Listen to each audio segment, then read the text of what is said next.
This man vanished for 17 years. Yet the world never stopped revering him. Now, with time and space twisted against him, he has returned to Earth once more. Decades spent deep in a dungeon with not a single woman in sight. The moment he spots a beauty on a billboard, he just cannot help himself. 17 years ago, the dungeon tore open without warning. Countless monsters surged up from the depths. Ximen Ye, the most powerful transcendent on Earth, led 7 mighty warriors into brutal combat against the creatures of the underground. Just as they stormed the final stronghold of the underground civilization, the dungeon began to collapse. To seal the monsters inside for good, Ximen Ye made the call alone. He stood his ground against 100,000 monsters by himself. With that, the war between humans and monsters, fought across decades, finally came to an end. The 7 surviving transcendents became the heroes of humanity. But Ximen Ye, who never came back, became something more, a legend. And just like that, 17 years passed. A world free of monsters no longer needed transcendents as protectors. Instead, they compete on behalf of their nations in head-to-head battles. Yet Nation A, the very country that crushed countless dungeons and gave birth to the 7 heroes, sits dead last. The crowd's jeers and the flood of online comments leave Coach Baek Ji-ho utterly speechless. As one of the original 7 heroes, he has lost 3 matches straight since taking the job. The crowd is not wrong. Aside from Baek Ha-yeon, the rest are nobodies. Is Nation A's Transcendent program really finished? Thinking back to his old comrades, Baek Ji-ho finds the new generation of Transcendents deeply disappointing. No fire, no will. Baek Ji-ho decides this is the moment to resign as head coach. He refuses to let a lifetime of glory be buried here. Just then, the association president calls him. He expects a scolding for failing as a coach. Instead, the news leaves him completely dumbstruck. At that very moment, above the plaza where Ximen Ye's statue stands, a dimensional rift splits open. A figure drops from the sky. The crowd hears a thunderous crash right in front of the statue. They look closer. It is Ximen Ye, the hero who vanished 17 years ago. Through the rising noise around him, Ximen Ye slowly opens his eyes. Damn, I'm finally back. When Ximen Ye wakes up in the hospital and learns that 17 years have passed, he is genuinely stunned. Only 2.5 days passed inside the dungeon. How could so much time have gone by on Earth? Then it hits him. My savings, my cars, my mansion. The nurse tells him that everyone had assumed he would never return, so following his will, his 50 billion in savings was donated to a children's charity. His luxury cars were auctioned off, and his mansion is now a museum. The only thing unchanged is his face. By Earth's timeline, he should be 47 years old. Could it be the effect of the dimensional distortion? Outside the hospital, reporters form a long queue, each scrambling to be first to interview the returned transcendent. Once the nurse leaves, Ximen Ye checks his own condition. He activates his analysis eye, and a status panel appears before him. This ability is what made him the strongest transcendent on Earth. It lets him see the current abilities of any target and reveal their future potential. Thanks to this skill, he reached the top 17 years ago. Using it, he also recognized and took in a student of exceptional promise. That student was Baek Ji-ho, who later became one of the 7 heroes. Looking at his current stats, Ximen Ye is caught off guard. Why has his willpower broken past 100, capping at 110? And what is this new skill? Immunity to death from physical impact. How did he acquire something this broken? Could it be from that final battle? While he is still turning this over in his mind, a knock comes at the door. Yup, are you alright? Ximen Ye grins at the puffy middle-aged man in front of him. You've gotten a lot weaker, Ji-ho. The two head to the hospital rooftop to catch up. Baek Ji-ho fills him in. He is currently serving as head coach of the national team, training the next generation of transcendents. These days, a competitive sport called Warfire has taken the world by storm. Dungeons are built inside virtual reality, and transcendents from every nation battle it out within them. After the war ended, transcendents had nowhere left to channel their power, so this sport was designed specifically for them. Ximen Ye watches the clip Baek Ji-ho shows him and feels absolutely nothing. To him, it looks like a bunch of kids playing pretend. He asks, out of mild curiosity, where their country ranks. At the question, Baek Ji-ho stammers and cannot get a single clear word out. Ximen Ye loses patience. Did your ears go along with your youth? We had plenty of top fighters back in the day. We should be at the top of a little game like this. Baek Ji-ho winces. We are ranked first, last from the bottom. On the way back, Ximen Ye spots a stunning woman on a billboard and sighs. It's so good to be back on Earth. Baek Ji-ho follows his gaze. That's my daughter. Ximen Ye suddenly remembers. 17 years have passed. He awkwardly changes the subject, but Baek Ji-ho keeps bringing up Warfire the entire way home. Even knowing Nation A is dead last, Ximen Ye has zero interest in helping them win. To him, it is just entertainment for the wealthy. He says not calling Batman to report the Joker is already doing the world a favor. Ximen Ye follows Baek Ji-ho back to his place. The moment he walks in, he is hit with a full-on display of affection from Baek Ji-ho and his wife. Ximen Ye cannot help but wonder, in this peaceful era without dungeon battles, what exactly is he supposed to do? For the next few days, Ximen Ye does not step outside once. He is determined to binge every show he missed over the past 17 years. But Baek Ji-ho cannot hold it together. Since Ximen Ye arrived, reporters have been camped outside non-stop. To get rid of them, Ximen Ye agrees to hold a press conference. The next day, at the press conference Baek Ji-ho organizes, everyone is buzzing, wondering whether Ximen Ye will pull a stunt. 17 years ago, he was notorious for being cringeworthy. Sure enough, when it comes to pulling stunts, Ximen Ye never disappoints. A couple of sharp remarks, and the entire room goes silent. Still, a few hotheads are brave enough. A bald man raises his hand and asks whether Ximen Ye intends to join Warfire. Ximen Ye answers without blinking. He will not be joining. The bald man pushes back. Is it a confidence issue? Ximen Ye grins. You seem to be lacking something yourself, hair. The room erupts. Just as Ximen Ye is about to walk out, a reporter with glasses calls after him. One last question before you go. Yesterday, Gerald said the 7 heroes are paper tigers he could knock down with one punch. match. Your response? Ximen Ye stares blankly. Who even is Gerald? Is he supposed to be the best there is? The reporter clears his throat. He explains that the current 3 giants of warfire are Nathan from Nation B, Roy from Nation E, and Daniel from Nation C. Gerald is the pride of Nation D but still a step below the 3 giants. Ximen Ye pinches the bridge of his nose. And this guy had the nerve to run his mouth? Tell him, if he cannot even beat the 3 giants, he should keep his mouth shut. Otherwise, I will bury him in my backyard myself. Word spreads fast. The moment Gerald sees Ximen Ye's dismissal, he boards the next flight to Nation A overnight. But since Ximen Ye is not a registered warfire player, Gerald takes his frustration out on Nation A's professional team instead. As head coach, Baek Ji-ho is close to tears. You stir up trouble and leave the mess for everyone else to clean up. Ximen Ye shrugs. Even if the sky came crashing down, nothing would stop him from watching his shows. Then something crosses his mind. If it's a national team match, would Ha-yeon be competing too? Barely a moment later, Baek Ha-yeon walks through the door. She heard that her legendary uncle had returned to Earth and rushed home right away. The instant she sees Ximen Ye,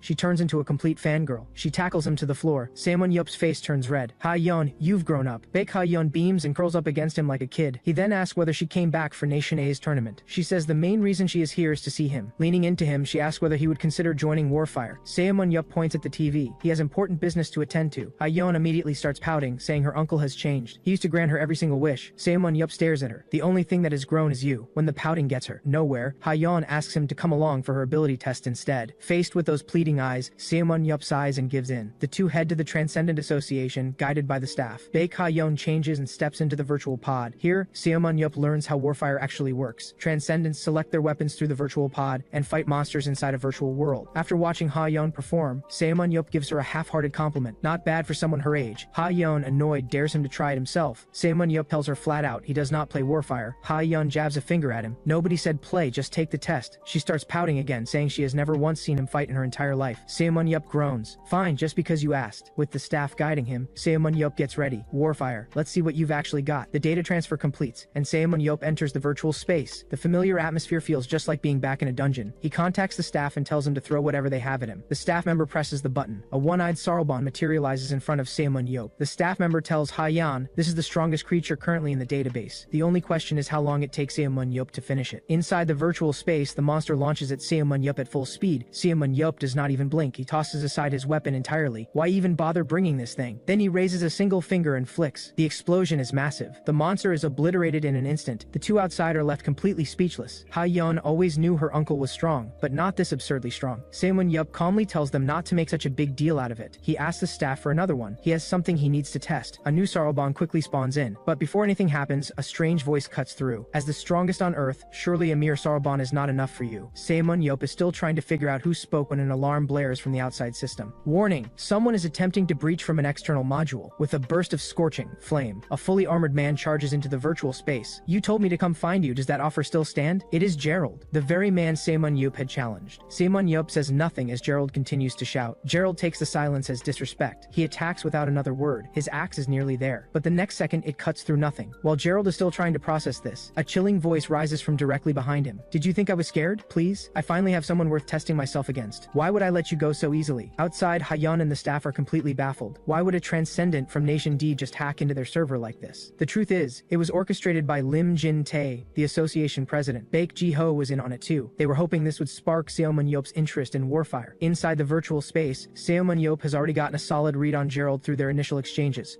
But for a clearer picture, Ximen Ye activates his analysis eye. He sees that aside from speed, all of Gerald's other stats sit above 80%. His strength and endurance have both hit the cap of 100. The man was practically built to be a tank. Ximen Ye cannot help but think, if he had met this guy 17 years ago, he might have brought him to that final dungeon. Thinking of the new ability he gained back at the hospital, he had been planning to test it on a monster. But now this guy showed up, why not use him instead? With that settled, Ximen Ye grabs his weapon and charges. Gerald scoffs. That technique? I could read it in my sleep. He swings the axe down, then freezes. Why did he not move? That makes no sense. Ximen Ye stares back with a dangerous smile. Let me show you what being completely outclassed actually looks like. The axe lands. Ximen Ye is slammed into the ground. Outside, Ha-yeon and the others gasp. They have no idea if Ximen Ye is pulling another stunt. Gerald is just as confused. Why did he not dodge? It was as if he wanted to get hit. Then, in a lazy, unhurried tone, Ximen Ye speaks, and a bolt of lightning tears through the air. Gerald stares in shock, but before he can make sense of it, Ximen Ye steps out of the smoke completely unharmed. This is the new skill Ximen Ye gained upon returning to Earth, Undying. It grants full immunity to physical damage and rapid wound recovery. Ximen Ye grins at the dumbfounded Gerald. Impressive, right? Gerald completely loses his composure. How is anyone supposed to fight this? But having tested the skill, Ximen Ye asked the staff to disable it. He finally found a decent sparring partner. He is not about to scare him off. Once Undying is disabled, Ximen Ye turns back to Gerald. I did not want you making excuses after losing. Now fight me properly. Gerald tosses him a weapon from the ground. You are just as arrogant as the rumors say. Wrong. The rumors are false. I am far better than anything they say. That said, you cannot even beat the three giants, and you come here to challenge me? That takes a special kind of nerve. Gerald's temper snaps on the spot. He launches himself at Ximen Ye at full speed. Ximen Ye blocks the charge without even breaking a sweat. Then he blinks out of existence. While Gerald is still looking around in confusion, Ximen Ye's mocking voice comes from right behind him. A sudden reverse thrust drives straight at Gerald's face. Gerald's instincts fire. He drops back fast, putting distance between them. But Ximen Ye looks like he has already had his fun. He channels all his power into his spear. He hurls it. The spear tears through the air with a sonic boom. Gerald raises his shield, but still gets launched off his feet. Ximen Ye looks down at Gerald on one knee. He smiles with complete confidence. It is over. I have already won. Gerald immediately protests. The spear missed, he says. Ximen Ye scoffs. I aimed wide on purpose. I went easy on you. Stop making excuses. Either way, you will never beat me with a shield that size. Gerald stares at him, puzzled. Ximen Ye starts coaching him on the spot. Do not rely on your size. Switch to a smaller shield and you open up your field of vision. Given your agility and control, that setup suits you far better. Gerald eyes him with suspicion. Are you seriously trying to trick me? Are you kidding? Even if I taught you everything I know, you still would not beat me. Listening to the exchange from outside, Baek Ji-ho grinds his teeth. Ximen Ye always has to pull something wild. Gerald was already a nightmare to deal with. Now he is making it worse. Having finished his impromptu lesson, Ximen Ye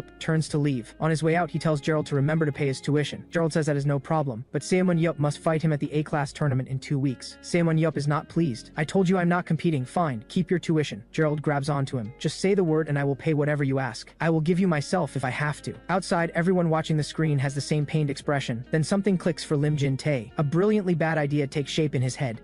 Looks like it is time to make use of this situation. After Ximen Ye wraps up with Gerald, Lim Jin-tae hands the footage of their conversation to the media. He also leaks a statement. If Nation D wins their upcoming match with a clean sweep, Ximen Ye will personally compete in a friendly match between the two nations. Ximen Ye is at home watching his shows when he sees the news. He hits the roof. If Lim Jin-tae were not his oldest friend, he would tear the entire Transcendent Association to the ground. Lim Jin-tae puts on his best wounded look and says he had no choice. Being the president of the Warfire Association comes with enormous pressure, but he tells Ximen Ye not to worry. There are 3 matches in the series. If Nation D fails to win even one match with their full roster intact, the friendly match is off. Ximen Ye is not happy about it, but for the sake of their long history, he lets it go. He makes one thing clear though. This is the last time. The moment even one Nation D player goes down, no amount of begging will get him into that match. Lim Jin-tae swears up and down that it is a deal. But what Ximen Ye does not yet know, Nation A's Transcendents never fail to disappoint. This match is practically guaranteed to go the wrong way. Back home, Ximen Ye settles in to get back to his shows, but every channel is running stories about him. It drives him up the wall. Just as he is about to step outside for some air, he hears the sounds of Ha-yeon training nearby. Baek Ha-yeon is working on her agility under her father's supervision. Baek Ji-ho tells her that as a support striker, the key to supporting her teammates better is to sharpen her mobility above all else. Ximen Ye overhears this from behind and immediately senses something is off. He activates his analysis eye and pulls up Ha-yeon's stats. Ha-yeon's agility is already maxed out, and her growth ceiling is far lower than her father's was at her age, yet her potential in strength and endurance far exceeds his. Baek Ji-ho's training method may have worked for himself, but applied to his daughter it is completely wrong, and positioning her as a support striker is an even worse idea. Ximen Ye looks over at Ha-yeon catching her breath. He thinks to himself, this is their ace? At this level they might not take out a single Nation D player. He steps in and tells Ha-yeon to stop training agility and speed entirely. Baek Ji-ho pushes back. He believes she still has room to improve. Ximen Ye points straight at him. Your daughter has the same speed type build as you, even the same ability. That is why you want to mold her in your image, but she is not you. He turns to Ha-yeon. You keep using your whip to bind enemies and hand them off to your teammates. That is entirely wrong. You are capable of finishing them yourself. Why hand them over to teammates who cannot even close the deal? What you need to train right now is strength and swordsmanship. He picks up a weapon from the ground to demonstrate. The whip coils around the sandbag. Ximen Ye drives a clean horizontal slash. In the blink of an eye, the sandbag is split clean in 2. Both of them stand there with their mouths open. Ximen Ye says calmly, starting today, Ha-yeon's role changes from support striker to close-range fighter. For the next 14 days, I will be training her personally. Back home, Gerald takes Ximen Ye's advice to heart and swaps his massive shield for the smallest size available. The results speak for themselves. The weakness he had been carrying is gone. Even his manager notices the change and tells him, keep this up, and beating the 3 giants is only a matter of time. Gerald asks him, if you put a number on this improvement, what would it be worth? The manager thinks it over. About 10 million. Master this style fully and your next contract renewal could be worth even more. Gerald looks over at Ximen Ye on the TV screen. Good. Wire 10 million to Ximen Ye right now. Tell him it is tuition from Gerald. Well, nobody expected the bald guy to actually be a man of his word. 2 weeks pass in no time. The match between Nation A and Nation D opens to a roaring crowd. The host makes the introductions and both teams take the field one by one. Ximen Ye is seated in the stands, genuinely curious to see what Ha-yeon can do in her new role. The dungeon chosen for this match is an underground ancient city guarded by skeleton warriors. The Palace of Maltaborni. It has 3 floors, each with a boss. The first floor holds the skeleton warlord. The second floor, the Death Knight, and at the very top, the Bone Dragon and the Sorcerer. The rules are simple. Wipe out the opposing team to win. Killing monsters or enemy players earns kill points. The more points you stack, the greater the rewards. Both teams enter their virtual pods. The first match begins. Both sides push toward the boss from opposite ends of the map. The Nation D Transcendent team, led by Gerald, moves with disciplined precision. Their mobility is not the fastest, but their defense is an absolute wall. Nation A's team, led by Baek Ha-yeon, is the complete opposite. They skip past the lower-level enemies on the first floor and charge straight for the boss room. Watching his daughter charge across the screen, Baek Ji-ho quietly cheers her on. This strategy was his idea. It is a high-risk move, but a successful run would net them a massive kill point lead. And once the boss falls, the first floor locks down within minutes, potentially throwing Nation D's entire game plan into chaos. Ha-yeon reaches the skeleton warlord fast, but as the fight begins, Nation D scouts have already spotted everything. The intel is relayed back to Gerald immediately. Gerald orders his team to stop hunting and converge on the boss zone as fast as possible. But Gerald's own speed is a limiting factor. He turns to one of his teammates. "This is on you and your ability now." Meanwhile, Ha-yeon and her teammates are deep in their fight against the skeleton warlord when Gerald comes flying in like a cannonball. He cuts off Ha-yeon's attack on the boss and slams straight into her, knocking her out of the match. Outside the screen, Baek Ji-ho stares in shock. He can see it. Gerald was launched across the map using a teammate's ability. Without Ha-yeon, the rest of the team stands no chance against Nation D. They are wiped out soon after. Ha-yeon steps out of her virtual pod looking crushed. She had her uncle's coaching this time, so why did they still lose? She pushes open the locker room door and walks straight into Ximen Ye's voice. He has seen enough. That match was painful to watch. He is going to draw up their strategy himself, and it will be a strategy that takes Gerald down at least once. The second match gets underway quickly. This time, Nation D splits into two squads from the opening. A 6-man advance squad uses their speed to lock down the hunting zones early. Gerald leads the second squad and focuses entirely on kills. Over on Nation A side, they abandon their defensive approach entirely and charge as one. The commentators are left completely dumbfounded. Did Nation A just break? Why did the entire team turn into hotheads? In the stands, Ximen Ye watches with a quiet smile. Good. Follow the plan and there will be an opening. The strategy Ximen Ye designed is a surprise attack. He cleared this very dungeon himself when he was young. On the surface, the Palace of Maltaborni appears to be a one-way structure, but hidden beneath it is a side passage built by the underground civilization, a secret route perfectly suited for ambushes. Very few people know how to find it. As long as the map is a faithful reconstruction, it will be there. Ximen Ye's instructions are clear. Once the full team is inside the secret passage, hit the scattered Nation D squad all at once. And when facing Gerald directly, go for his legs. Switching to the smaller shield has narrowed his defensive range, and covering his teammates is no longer as natural to him. That means he is not fully adapted yet. Finish the fight before he does. On top of that, Nation D needs to win with their full roster intact. Under that kind of pressure, hit from ambush by a force twice their size, Ximen Ye is certain Gerald will fall. Inside the virtual battlefield, Nation D scout near the boss zone is wondering where the entire Nation A team disappeared to, when Ha-yeon and her teammates have already found the secret passage. Gerald is mid-hunt when the wall behind him explodes. All 11 Nation A players pour through at once. Gerald's heart jolts. He throws up his defense immediately, but the attack is not aimed at him. It is aimed at the support players behind him. He takes down 3 Nation A players, but loses 2 of his own support players in the process. 3 against 8 is already a losing position, and Ha-yeon knows exactly where to hit him. Before long, all that remains is Gerald, with a broken leg. Gerald knows. A turnaround this fast, this precise, it could only be Ximen Ye's doing. The moment Nation D's ace Gerald is eliminated, the crowd erupts. This is an unbelievable turnaround. Nation A just took down 5 Nation D players. Baek Ji-ho stares at the big screen in a daze. Ximen Ye stands behind him completely calm. See? Told you. Ha-yeon was always going to take Gerald down. The match between Nation A and Nation D is over. 5 kills is a historic performance, but they still lost. Still, for the Nation A team, this is a long-awaited breakthrough. They finally snapped their losing streak,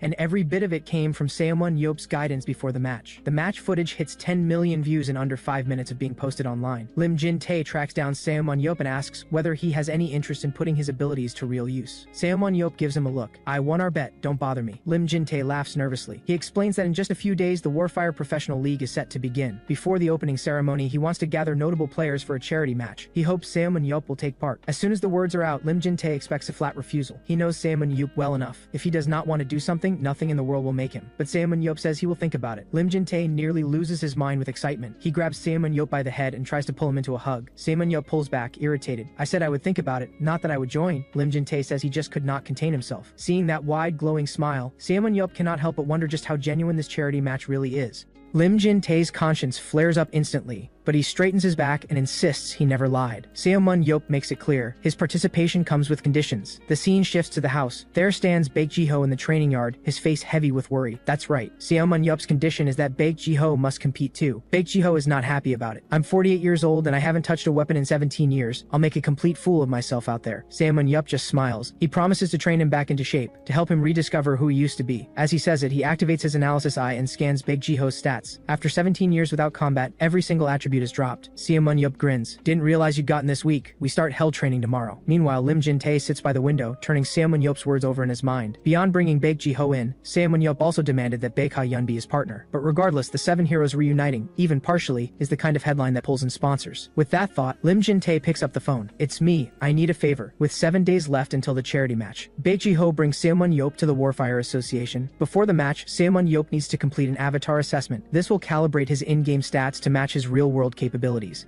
The assessment covers 3 areas: strength, agility, and focus. The tests themselves are straightforward. Pull the handle, get your strength score. Ximen Ye follows the instructions and pulls 3 times in a row. The scores come in 813, 817, 819. Nothing remarkable. The staff barely react. Then comes the agility test. Following the instructions, Ximen Ye begins weaving through the course, but this time, the number that flashes up leaves the staff standing outside completely stunned. 971. For reference, Nathan, the fastest on land, sits at 1007. This score already puts Ximen Ye among the top few in the world. But Ximen Ye isn't satisfied. He thinks, push a little harder, and there might be more room to grow. With that thought, he sharpens his focus. He can't quite explain it, but today, he feels incredible. Locked in, Ximen Ye runs the course again. This time he's even faster. When the result appears, everyone outside gasps. How is that possible? Ximen Ye has scored 1007, tied with Nathan, the fastest transcendent on land. Ximen Ye is puzzled. His agility attribute is 97%. Nathan's is 100%. How could they possibly score the same? He decides to retest his strength. This time he focuses first, then pulls with everything he has. The score jumps again, 890. Ximen Ye reflects on the change. That sensation just now, it feels strangely familiar. Then it hits him. That's it. The same feeling from when he was left alone in that final dungeon, fighting with everything he had. The moment he pushed his willpower far beyond human limits, staring death in the face. No wonder his willpower broke through the human ceiling. So that breakthrough carries other effects too. With that mystery solved, Ximen Ye moves on to the final test. A glowing orb, designed to measure focus score. Place your hand on it, channel your focus, and the orb changes color. Ximen Ye had already pushed his focus score to the maximum of 100 through meditation. This test holds no challenge for him. The moment his hand touches the orb, the number climbs so fast it leaves everyone outside frozen in place. The orb turns deep black violet. The final score appears on the big screen. The staff's jaws drop. None of them can speak. 1030. He has just shattered the all-time human record. Word spreads fast. Ximen Ye is entering the charity match hosted by Nation A. The big players from around the world begin to move. Furman, Nation D's most prominent agent, steps off the plane and can't help but reflect. 15 years ago, Nation A was overflowing with elite fighters, and it was thanks to him recruiting so many of them back to Nation D that he was able to build his top-tier agency. His one regret was never landing Baek Ji-ho. But back then, none of the 7 heroes had any interest in Warfire. This time though, he absolutely cannot let Ximen Ye slip through his fingers. And Furman isn't alone. Jack, one of Europe's top agents, has also arrived in Nation A. Even the Moro brothers from Nation B have shown up. They all share the same goal. Sign Ximen Ye. Then, the sharp click of heels echoes through the airport. Everyone turns. The atmosphere freezes. It's Shulan, the youngest member of the former 7 heroes. Relax, everyone. I just came to see Ximen Ye.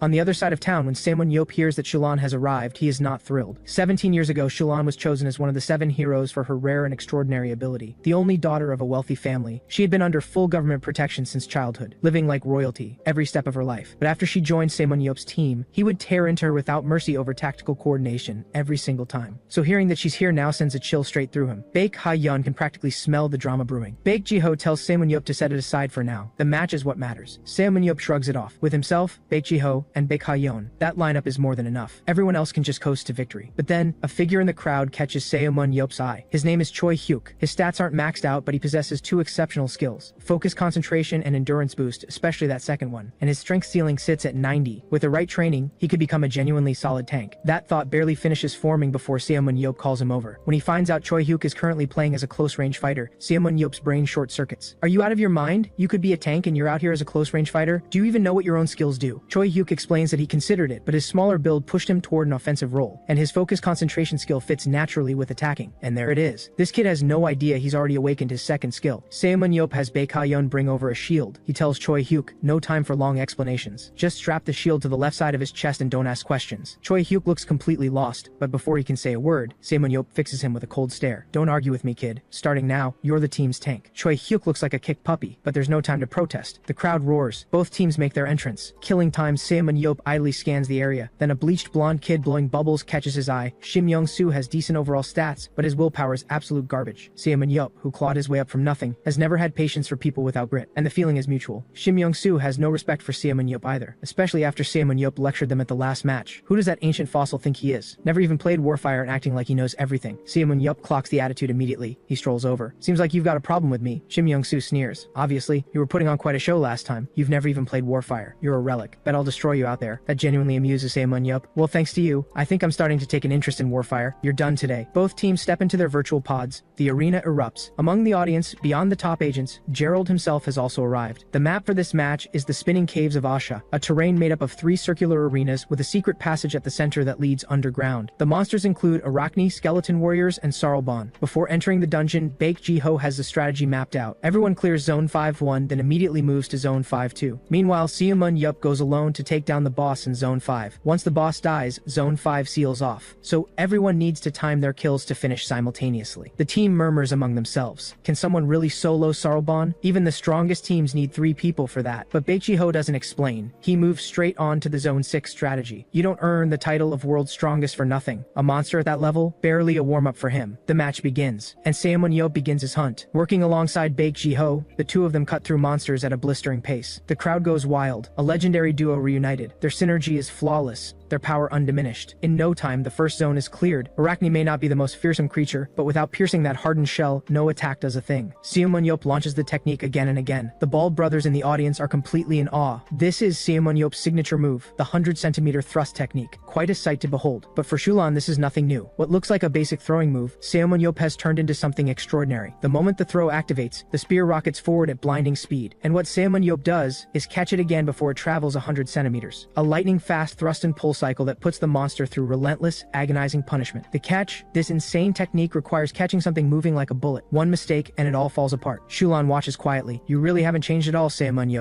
Meanwhile, Baek Ji-ho is rallying the team to push into Zone 2. That's when he notices Ximen Ye is gone. Choi Hyuk tells him he said he wanted to stretch his legs a bit. He's probably already at the boss room. Baek Ji-ho sighs. That guy never changes, always pulling stunts like this. He gathers the remaining 9 and pushes forward to clear Zone 2. Meanwhile, deep inside the boss chamber of Zone 3, Ximen Ye stands before Sarlbon smiling. As if sensing that unnerving familiarity, Sarlbon lets out a thunderous roar and lunges. Ximen Ye sidesteps it without so much as flinching, still as hot-headed as ever. As he speaks, electricity crackles along the length of his spear. He channels the full force of the lightning and drives it forward with everything he has, pushing the strike to its absolute limit. The blue tip of the spear buries itself into the serpent's lower jaw, but the blow doesn't finish it. By the time the rest of the team arrives, the boss is barely breathing, stripped of any ability to fight back. It turns out Ximen Ye had figured something out. The higher the level of a kill in virtual space, the greater the stat boost the attacker's avatar receives. So he deliberately left the finishing blow for the weaker members of the team. He leaps down from Sarlbon. Baek Ji-ho, Ha-yeon, come with me. I just had a brilliant idea. No sooner has the first boss fallen than Ximen Ye takes Baek Ji-ho and Baek Ha-yeon and goes hunting for those little punks who mouthed off before the match. At that moment, Shim Young-soo is busy hunting monsters with his squad. Without warning, a streak of light grazes right past his face. The attack cuts across Shim Young-soo's cheek. He freezes. His first instinct, ambush. At the same time, the other squad on their side is cut off. The ones blocking their path, Choi Hyuk's unit. Before splitting up, Ximen Ye had given Choi Hyuk clear instructions. If you run into the opposing squad, stay calm, just hold them with everything you've got. He and Baek Ji-ho would be there soon. Meanwhile, Ximen Ye is about to launch Baek Ji-ho like a projectile. Whatever you do, don't die out there. You'll never live it down. He hurls Baek Ji-ho forward, and in the same motion, launches his spear. Shim Young-soo assumes it's all aimed at him. He scrambles to get his teammates around him, but the moment Baek Ji-ho closes in, he activates instant dash and appears right behind him. Before Shim Young-soo can even react, their tank is already dead. The entire squad turns to strike back at Baek Ji-ho, when a whip drops from above and wraps around him. It's Baek Ha-yeon. She braces both arms and pulls with full force, and Baek Ji-ho shoots through the air back toward Ximen Ye's position. The instant she lands, she triggers her own instant dash. The entire sequence takes under 2.5 seconds. Ximen Ye grins at the stunned squad in front of him. Your tank is down. Time to wrap this up. Meanwhile, the crowd outside is going absolutely wild. Bait the enemy, eliminate the core, then wipe out the rest. This is what the world's strongest looks like. The commentators are completely speechless, and Shim Young-soo finally understands what a real gap in skill looks like. Beat down again and again, he's practically begging for mercy. On the other side, Choi Hyuk has taken his new role as front tank, exactly as Ximen Ye ordered. It's his first time in this position, and the power he unleashes shocks even himself. But the other side is the national team. Choi Hyuk is starting to buckle. And then, right at that critical moment, a flash of light tears through the air. One of the little punks is instantly wiped out. Ximen Ye strolls in, all smiles. Leave the rest to us. Clean finish. Then on to the next round. In the first match, Ximen Ye had handed most of the glory to Baek Ji-ho, but in this second match, he's going to show everyone exactly what the world's strongest is capable of. As the match begins, Baek Ji-ho starts assigning roles to the team. Ximen Ye cuts him off, calm and flat. I'm going solo this round, handle things yourself. Baek Ji-ho frowns. The teamwork in the first match was great, why change it? Because this time, I'm getting serious. Baek Ji-ho watches him sprint off, and his expression darkens. That guy better not cause a disaster. By then, Ximen Ximen Ye has already run into the first wave, undead soldiers. They charge at him with full aggression, but his speed doesn't drop for a single moment. He weaves through them, driving the 100-centimeter thrust technique over and over. And the layout of this dungeon, he had it memorized long before the match started. Using the terrain, he tracks down the opposing team in no time. The moment they see him, the little punks go pale. It hasn't even been 10 minutes. How is he already here? Ximen Ye surveys them with cold eyes. Last round was just a warm-up. This time, start screaming. Their captain, Che shouts for the team to stay calm, then immediately tells everyone to run. Ximen Ye smiles as they scatter. Since you're being so cooperative, I'll take my time with you. He raises his spear and activates his analysis eye. Absolute scrubs, nothing impressive here. The spear launches. It punches straight through one of the little punks from behind. First kill secured. The others are already gone. Ximen Ye doesn't mind. They can run. They'll all fall by his hand eventually. By the time the little punks make it to the deepest level of the dungeon, Ximen Ye materializes right in front of them and sends their minds blank. Che orders everyone to tighten up. Don't let him ambush again. But Ximen Ye is already walking calmly toward the open platform at the center. Even the commentators have no idea what he's about to do. Ximen Ye stares into the abyss at the center and calculates quietly. At the pace those little punks were retreating, they should be at the bottom by now. Let's see if I'm right. Power surges into the spear. He hurls it straight down into the abyss. The spear tears through the darkness like a dragon diving into the deep. The little punks below feel a sudden rush of cold air from above, and before anyone can react, one of them is run clean through. Che is completely dumbfounded. The commentators outside are in pure shock. That is without question the greatest kill we have ever seen in the history of Warfire. With two teammates down, the little punks start turning on each other. Ximen Ye, with his rock-bottom willpower, is first to crack. He rounds on Che.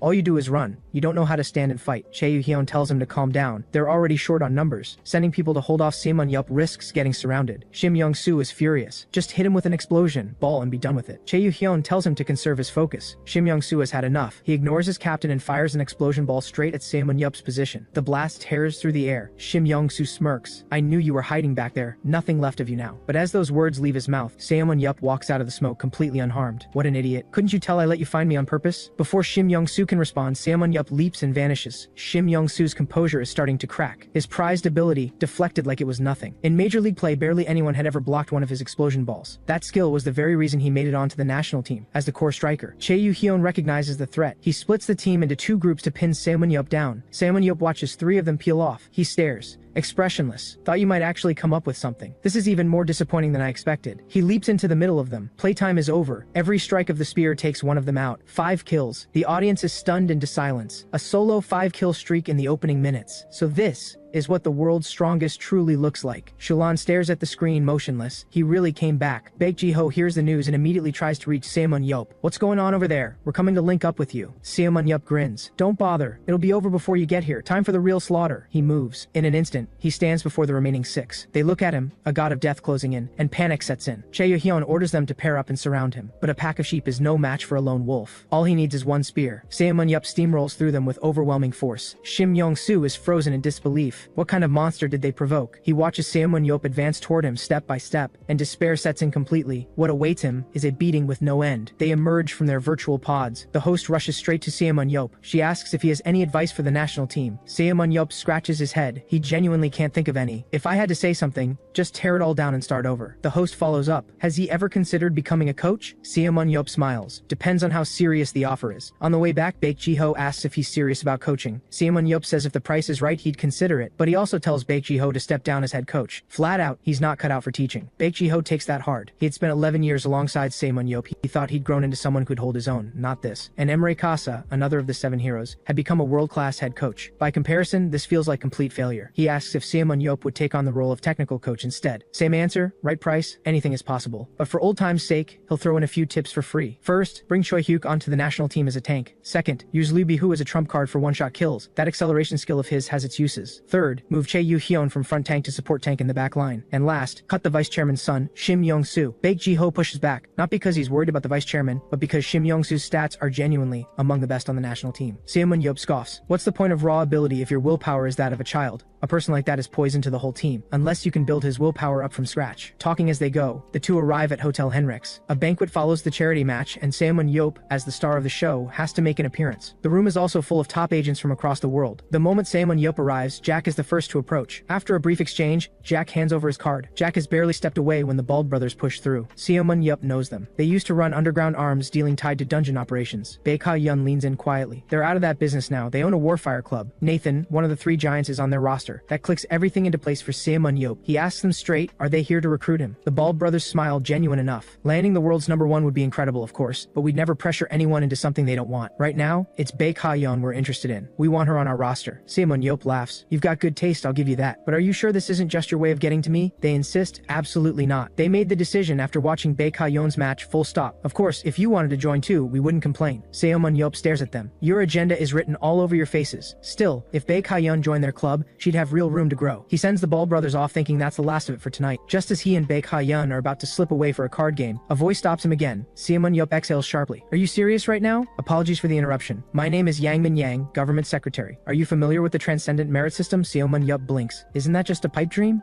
Ximen Ye explains. The system has been in effect for 17 years. Everyone simply assumed Ximen Ye was never coming back, so they intend to release all 17 years of accumulated rewards to him at once. The exact figure, 2,568,000,000. After the charity banquet wraps up, Lim Jin-tae tracks Ximen Ye down. He's not happy. You went way too hard today. Those national team kids are completely shattered. Ximen Ye shrugs. As the head of the association, sounds to me like you're the one who's not up to the job. There's nothing left to say. Inviting Ximen Ye to this charity match is probably the biggest regret of Lim Jin-tae's life. He asks directly, will Ximen Ye take the technical coach position for the national team? He's already put in the request. A generous salary is on the table, but Ximen Ye just smiles. He has other plans. Between the merit system payout and his existing savings, he now has 16 billion, so he's going to become a club owner and build players himself. When he gets back home, there's a woman waiting around the corner of the street. It's Shulan, one of the 7 heroes. Ximen Ye breaks into a cold sweat. Shulan has never been good at hiding her feelings. What is this about? Please don't let it be revenge. It's been years. Ximen Ye can't help himself. He activates his analysis eye. Every one of Shulan's attributes has hit the ceiling, and she's gained a new skill, a tracking ability. She's come a long way from the girl he used to know. He walks up. You here for revenge? Shulan smiles faintly. I'm not as petty as you think. I just came to confirm you were really back, and now that I have, I'll be going. Before he can get a word in, she turns and walks away. Ximen Ye and Baek Ji-ho exchange a look. Neither of them understands what just happened. What Ximen Ye doesn't know, 17 years ago, that girl had already quietly given him her heart. But Ximen Ye, a true Sigma male, is not the type to fall so easily. Back home, Ximen Ye dives straight into researching clubs. Baek Ji-ho sees he's serious and offers to pitch in financially if needed. Even a B1 club, he could buy it and hand it over. Ximen Ye gives him a look. Quick question though, what's B1? Baek Ji-ho explains. B1 and B2 are standard 11-player league tiers. B7 is a 7-player format, lower operating costs, but the talent pool is thinner. Ximen Ye thinks it over. B2 it is. He's not a miracle worker. He can't turn a room full of deadweights into geniuses. He calls Lim Jin-tae. Does he know of any clubs currently on the market? Lim Jin-tae points him toward Hanjin Club. After Lim Jin-tae recommends Hanjin Club, Ximen Ye quietly goes to watch one of their matches, and that's when he spots her, Lee Na-yeon, a bench player. What catches him completely off guard? Her agility growth ceiling is a perfect 100. On top of that, she has a skill that lets her leap 20 meters. He doesn't hesitate. 5.1 billion. The club is his. Everyone else thinks he's lost his mind, but Ximen Ye has no doubt he will take them to B1. As evening falls, Ximen Ye arrives at the club alone. He takes in the worn-down training facility, a quiet sigh. The place is rough. Then someone calls out, outsiders aren't allowed in here. Then realizes this is the new owner. The attitude flips instantly. Ximen Ye throws an arm around him. Don't call me boss, call me big brother. Work hard. I'll give you a raise next year. Choi Dongjun is the club's coach. He takes Ximen Ye on a full walkthrough. 14 players on the current roster. Ximen Ye gets a feel for the place. The equipment is old, but there's space, plenty of it. What matters most right now is the players. In the break room shortly after, Ximen Ye meets the girl known as Lee Na-yeon. The sudden summons from the boss catches Lee Na-yeon completely off guard. Ximen Ye points out her weaknesses, then declares he will turn her into the team's main player. Lee Na-yeon freezes. I've been a permanent bench warmer. I've barely ever played. Are you sure? Absolutely. I'm going to turn you into the Phantom Trickster. Lee Na-yeon is completely lost. What on earth is that supposed to mean? Is her boss out of his mind? Ximen Ye explains. Her edge is speed. Push that speed to the limit, and pair it with her bow to cause chaos behind enemy lines. In other words, she can constantly steal kills from the opposing team. The moment the enemy loses their temper, she uses her speed advantage to vanish. Because she's disrupting their hunt, they can't let her go. But because of her speed, they can't catch her either. That's how she breaks their entire strategy apart. And the battle plans he has built around Lee Na-yeon, there are many more to come. As long as she puts in the work, who knows? She might even make the national team one day. At those words, Lee Na-yeon nearly screams with excitement. Ximen Ye cuts her off immediately and waves in the next person. Let's see how many more hidden gems are waiting to be shaped. This scrawny, four-eyed kid, turns out to be a hidden master of swordsmanship. Ji-hun has always been the team's support. He has a skill that uses focus to generate a barrier, but his weapon and physical technique cap sits at 95. Ximen Ye calls him in and tells him, starting today he is no longer a support. From now on he will compete as a close-range fighter. Ji-hun just stares. I've always been a support. You called me in out of nowhere just to tell me this? Ximen Ye is done. He tells Ji-hun he has real talent in swordsmanship, and this isn't just empty talk. Still, Ji-hun remains skeptical. After all, his burst power and agility scores are both low. Frustrated beyond belief, Ximen Ye fires back. That's because you always hide behind everyone else. And he absolutely hates that. Yes, every team needs a support, but only someone with at least 2 skills can truly function in that role. Ji-hun only has one, the barrier skill, so he's going to equip him with a weapon right now. Ji-hun asks quietly, so, you're training me to be a sword-wielding support? That does it. Ximen Ye completely loses it. Are you even listening to me? Why are there so many oddballs in this club? You, from now on, you are a close-range fighter. End of discussion. If you're still dreaming about being a support, go ahead and wait to get fired. So, do you want to change your fate, or are you going to keep drifting along? Ji-hun hesitates for just a moment, then grabs Ximen Ye's hand. I'll work hard to become a proper close-range fighter. After the meeting, Ximen Ye tells Choi Dong-jun to find Ji-hun a sword instructor and to start building the whole team's endurance. Choi Dong-jun stares blankly. Will this actually work? Relax. I'm the world's strongest. Back home, Ximen Ye is deep in thought. He doesn't even bother watching the shows he normally loves. Baek Ji-ho notices and asks with concern, is it the club? He heard there are only 14 players. Shouldn't he recruit more? That snaps Ximen Ye upright. He glances at the mob of paparazzi camped outside the door, and a bold idea hits him. He does need more players. And right here, there just happens to be free advertising. Without another thought, he leaps out of the building. Friends of the press, you work so hard just to make a living. I'll answer every single one of your questions, but first, one condition. Get the word out right now that I'm recruiting. Once Ximen Ye spreads the word through the media, applications pour in by the thousands. But after going through the resumes, it's a parade of rejects. Ximen Ye is about to explode. Still, he sifts through them patiently. Then one resume stops him cold. A delivery worker. Stats as average as it gets, yet he carries 2 skills, item transfer and vision transfer. At the interview, Ximen Ye meets the delivery worker, Jo Sung-ho. Choi Dong-jun stares at the resume in disbelief. How did someone with stats like this even make it past the screening? He's about to ask if there's been a mistake when Ximen Ye quietly activates his analysis eye, and what he finds stops him in his tracks. This guy has 3 awakened skills, and one of them is forward transfer. That ability is not only rare, its tactical value is enormous, and yet he didn't list it on his resume. He probably doesn't even know he has it. Ximen Ye turns to Choi Dong-jun.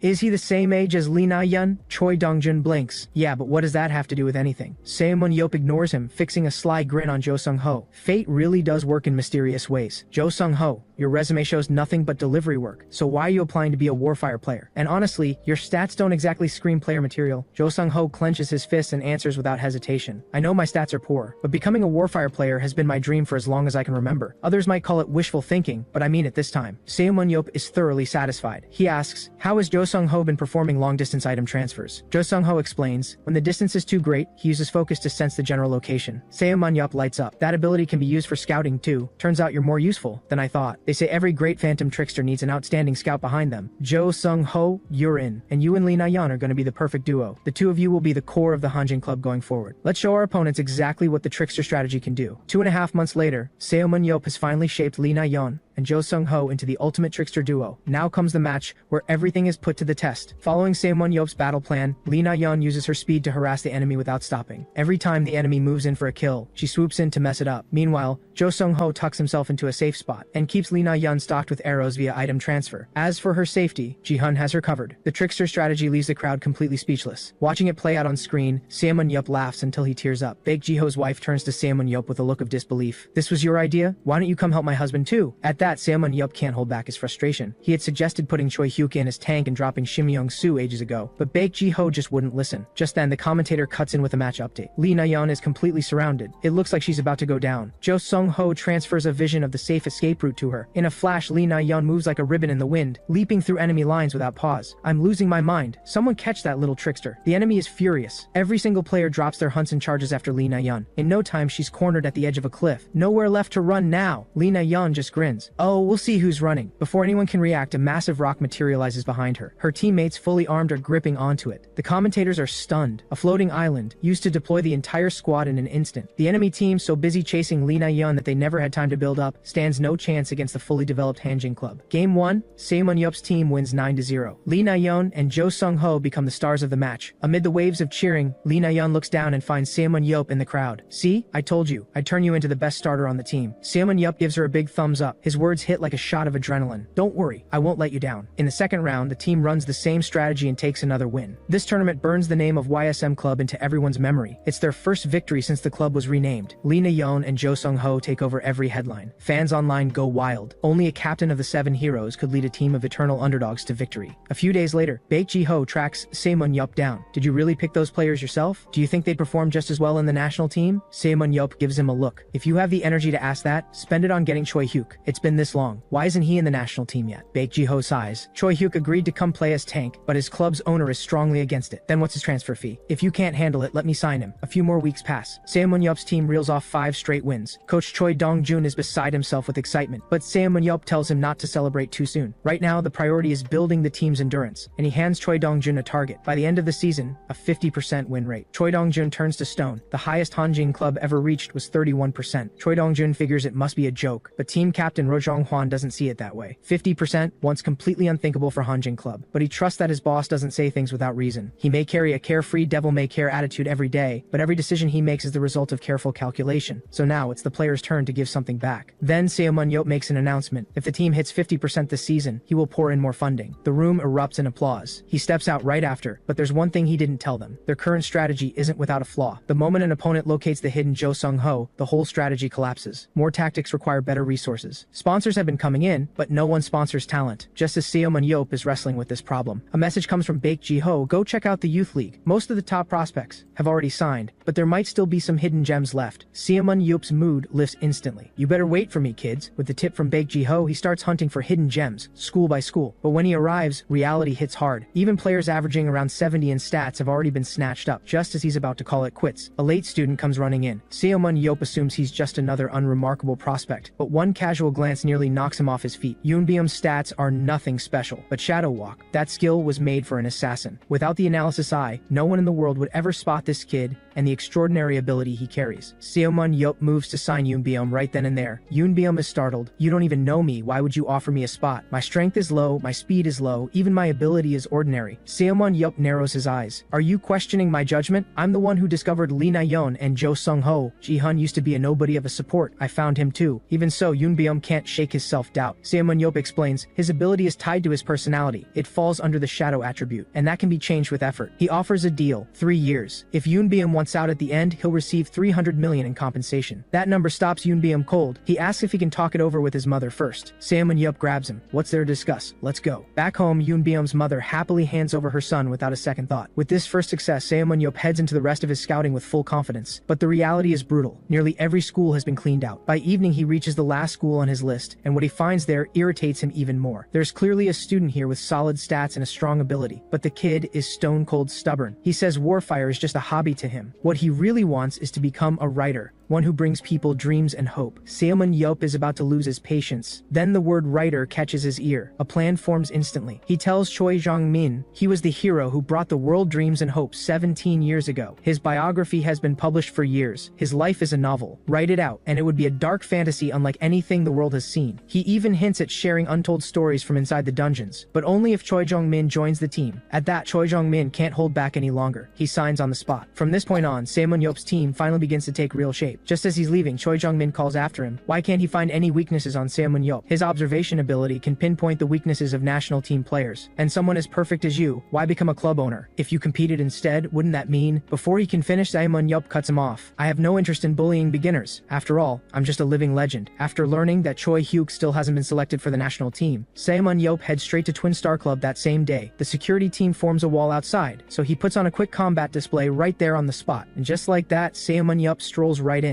Taking in the gleaming towers all around him, Ximen Ye can't help but think, money really is a beautiful thing. Other teams get to train on proper tracks. His team climbs a mountain every single day, all because his club sits 500 meters up the side of a mountain. Just then, the club manager intercepts him. Knowing Ximen Ye is not someone to mess with, the manager tries to smooth talk him out the door. Ximen Ye doesn't buy it. He goes straight to the point. Why is Choi Hyuk being kept out of the national team? The manager breaks into a cold sweat. Coach Choi Moon-sung won't agree to reposition Choi Hyuk as tank. What does that have to do with me? That's what he thinks. But he smiles pleasantly and says they're working working on it. Ximen Ye wastes no more words and heads straight to the coach's room. The moment Coach Choi Moon-sung sees Ximen Ye, he can't bring himself to make eye contact. Ximen Ye is puzzled. "Have we met before? Your face is really familiar." Choi Moon-sung panics immediately and denies any connection, but it doesn't take long. Back in 1993, at the entrance to the Vengeful Spirit Temple dungeon, an unprecedented large-scale raid that involved nearly 200 transcendents, Ximen Ye, a rising talent at the time, was among them. He was 18 years old. Choi Moon-sung, 24 at the time, used his age as an excuse to defy orders. He triggered a trap on his own and added 9 full hours to the raid. When they came out, Ximen Ye nearly beat him to a pulp, and now, after all these years, of all people to run into. The moment he realizes Ximen Ye has recognized him, Choi Moon-sung gives up completely. "All these years I even grew a beard, and you still recognize me. Surely that old mistake doesn't deserve another beating?" Ximen Ye puts on his most innocent smile. "Of course I'm not here about the past, but you've made a new mistake. Doesn't that one deserve a beating? And you're going to hand over Choi Hyuk, or I'll tell the press everything about what happened back then. Let them do a nice big story on the brilliant decisions of a twin star club coach." Choi Moon-sung has nothing left to fight with, but when he names Choi Hyuk's transfer fee, Ximen Ye laughs. "Your club is swimming in money, and you're asking this much from a humble little owner like me? Does that seem fair to you? I wonder what your life is worth by comparison." Choi Moon-sung panics. Right now, Ximen Ye looks like nothing short of a demon in his eyes. He barely gets out an offer to knock off 200 million. When Ximen Ye smiles and says, "And then?" After a round of very friendly negotiation, Choi Moon-sung hands over Choi Hyuk for 50 million. A few days later, Choi Hyuk arrives at YSM Club with his bags. Ximen Ye steps outside to welcome him in person. "You're finally here, my tank." Looking at the man who changed his fate, Choi Hyuk's eyes are full of anticipation. He believes with everything he has that under this man's leadership, YSM Club will one day stand among the best in the world. But Ximen Ye is still wrestling with one problem. Despite the string of oddballs he's recruited, the total roster sits at just 18, not nearly enough for 11-on-11 scrimmages. Then he notices his niece Baek-ha-yeon studying the language of Country B. After asking around, he confirms it. She's joined the Bald Brothers Club in Country B. Baek-ha-yeon asks Ximen Ye to go with her. He's not particularly interested, but the agent mentions that the Bald Brothers have had a custom weapon made just for him, and since Ximen Ye is recruiting, heading to Country B might turn up something new. After all, the Warfire League allows up to 5 foreign players per team. That settles it. He heads to Country B without hesitation. Word gets out that Ximen Ye is coming too, and the Bald Brothers show up at the airport to meet him. They also bring along a wall of media cameras, all to generate buzz for their club. Ximen Ye stares blankly. They're treating him like a walking ATM. But the worst is still to come. Every piece of clothing he's given is plastered with the Bald Brothers logo. It feels like even the air he breathes is being sponsored by them. If it weren't for Baek-ha-yeon, he would tear this whole place apart. The Bald Brothers run a basic assessment on Baek-ha-yeon. The results satisfy both sides. The Bald Brothers offer to sign Baek-ha-yeon for 4 million on the spot. It's not much in Ximen Ye's eyes, but joining a club in Country B is a huge step forward for Baek-ha-yeon's future. Ximen Ye says nothing, just offers his congratulations. Then, without warning, an uninvited guest appears at the door. The moment Ximen Ye sees him, his eyes sharpen. It's Nathan, one of the 3 giants. Ximen Ye assumes he's here to start trouble, but Nathan is so polite it's almost awkward. Ximen Ye quietly activates his analysis eye to check Nathan's stats. Almost every stat is maxed out, and his clone skill fits perfectly with his overall ability profile. A transcendent built purely for combat. No wonder Gerald could never break into the 3 giants. The fans always knew. The truth is, Nathan desperately wants to fight Ximen Ye,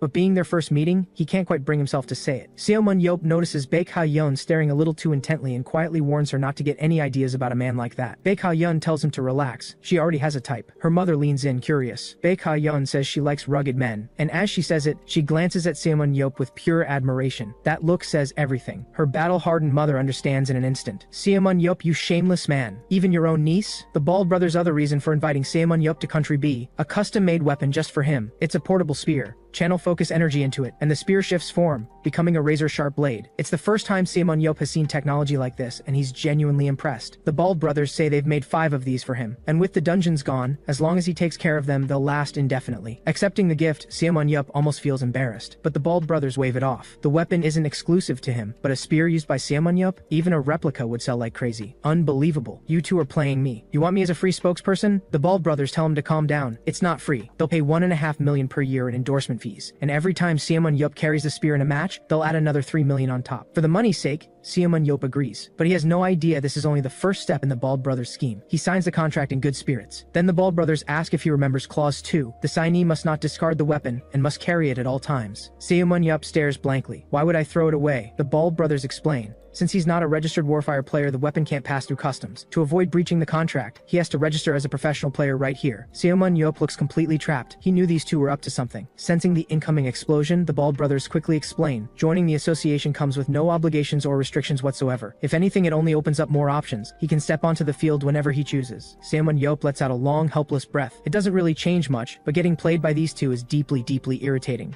When she hears the news, Baek Ha-yeon claps with delight. Congratulations, you landed a sponsorship deal and registered as an official professional player. I do hope you'll join our team though. Then we could fight side by side. Just then, Nathan walks over. I heard you got a new weapon. Feel like putting it to the test? There's a practice match tomorrow morning. It'd be pretty interesting if you showed up. Taking in Nathan's barely contained competitive fire, Ximen Ye grins. You really don't hide that fighting spirit at all, do you? Alright then, see you on the field tomorrow. The next day, Ximen Ye arrives at the training facility with Baek Ha-yeon. As the world's strongest, his arrival instantly draws a crowd. Suddenly, a massive figure steps in front of him. Ximen Ye assumes trouble is coming, but the next second, the man is grinning from ear to ear asking for an autograph. Kichi Lucasta, one of the club's core players and apparently a huge fan. With the autograph in hand, Kichi beams like a kid on his birthday. He also promises to look after Baek Ha-yeon going forward. Eyeing this mountain of a man, Ximen Ye casually activates his analysis eye. Every stat except focus clears 90, and he carries 3 separate abilities. Nathan may be the team's ace, but this man is irreplaceable in his own right. Stack him up against Nathan or Gerald, he holds his own without question. Ximen Ye stares at the third ability, puzzled. How does someone end up with something like that? Does this guy just really love nature? Nathan walks over and fills him in. Kichi is remarkable beyond the field. Outside of competing, he runs a charity dedicated to protecting the world's forests. Noticing Nathan's wide smile, Ximen Ye asks what he's so happy about. Nathan looks almost shy. Because my dream is about to come true. For the new generation of transcendents, Ximen Ye is their idol, and the wall every one of them burns to surpass. 17 years ago, the world assumed Ximen Ye was gone for good. The transcendents who once followed him had long since stepped away from the fight. But the debate over who truly was the world's strongest transcendent never stopped. Nathan was the name brought up most often, second only to Ximen Ye himself. But deep down, there was always one thing he regretted: never getting to fight the man known as the world's strongest. Now that dream is almost within reach, and Nathan can barely contain his excitement. Just then, Coach Coben arrives at the training ground. After a brief introduction, he announces that today's session will be different. Ximen Ye and Nathan will each lead a team in a full combat match. As for how teams are selected, they'll settle it with rock, paper, scissors. The rosters are filled out quickly. Both teams are then transported into a virtual space. What surprises Ximen Ye? It's just a straightforward arena. None of the layered complexity of a dungeon. So they want a direct head-on clash between Nathan and himself. That suits Ximen Ye just fine. The only question left, between a legend of the old era and a rising star of the new, who truly stands on top? Even though this is a team match, everyone instinctively clears the space around the two of them. Nathan opens first, using his superior speed. His twin blades slash toward Ximen Ye in a relentless storm. But Ximen Ye is a legend of a different era. His unified spear and shield flows without a gap. Shield blocking, spear thrusting, seamless and total. Every blade that seemed unstoppable is turned aside. They separate briefly, then Nathan charges in again. He knows that at range, twin blades are at a disadvantage. The only way is to keep pressing close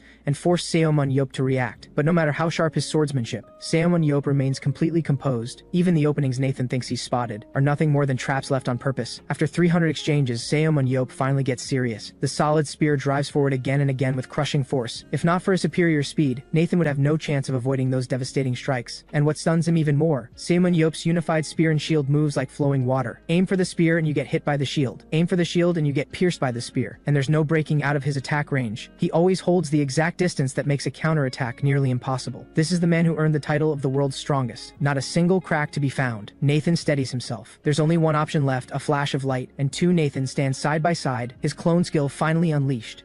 At the sight of it, something shifts in Ximen Ye's eyes, so the clone finally shows up. On the sidelines, Coach Coben and the Ball brothers react with disbelief. Nathan's weapons being suppressed, that has never happened before. And for the past stretch of time, Ximen Ye has only fought underground enemies, no dedicated sparring against other transcendents. Nathan, on the other hand, has dedicated himself to studying how to defeat human opponents. But now that the clone is on the field, things might just shift. 4 flawless blades at once, not something most people can handle. The two Nathans close in fast. He expects Ximen Ye to do what every other opponent has done, back away. But Ximen Ye doesn't move an inch. Within seconds, hundreds of strikes fly. Not one of them lands. This is a battle with no visible path to victory. But judging by the damage left in Ximen Ye's wake as he falls back, Nathan isn't doing much better. And honestly, Ximen Ye has to admit it, Nathan's speed and blade work are sharper than he expected. In a straight one-on-one, his technique score is enough to keep Nathan in check. But the moment Nathan activates his clone skill, the number of attack angles multiplies exponentially. At this rate, there's no way this fight ends quickly. And the longer it drags on, the worse it gets for Ximen Ye. Looks like there's only one option. It's time to gamble. In the middle of a rapid exchange, Ximen Ye deliberately drops his guard. Nathan, hungry for the win, takes the bait. His clone surges forward in an instant. One clean strike, and Ximen Ye's spear arm is severed. The crowd outside is stunned. His arm is gone. Surely this fight belongs to Nathan now. But then, Ximen Ye smiles. Thanks, Nathan. I knew you'd press the attack no matter what. You've been waiting for this moment for a long time. So naturally, after landing what you think is the finishing blow, you let your guard slip.